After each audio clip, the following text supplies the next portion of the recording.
Channel में रउरा सबके स्वागत बा। हार्दिक अभिनंदन बा। साथे साथे निहोरा भी बा कि हम एगो देवी गीत सुनाओ तनी। अगर अपने सबन के अच्छा लागे तो लाइक कमेंट शेयर और सब्सक्राइब जरूर करे लोगन। सुनी सबे देवी गीत।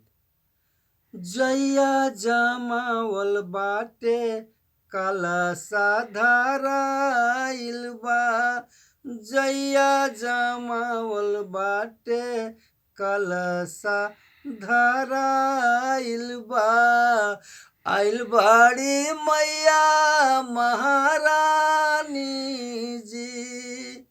आइल बाड़ी मैया महारानी जी।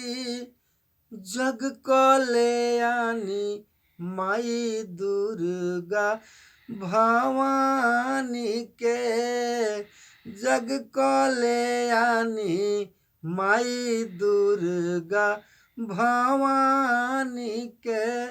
महिमा हम के ताना बखानी जी। आइल बाड़ी मैया महारानी जी। चरण पखारे खातिर लेके आयब मैयाला। चरण पखारे खातिर लेके आयब मैयाला। गंगा से भरी भरी पानी जी। गंगा से भरी भरी पानी हे भवानी मैया। आइल बाड़ी मैया महारानी जी। केहू के सेनुर दिहली केहू के लाला नवाहे। केहू के सेनुर दिहली केहू के लाला नवाहे। केहू के दिहली सोना चानी जी। केहू के दिहली सोना चानी हे भवानी मैया। आइल बाड़ी दुर्गा महारानी जी। नारियल चढ़ाएब नवल लाल अड़हुलवा हे।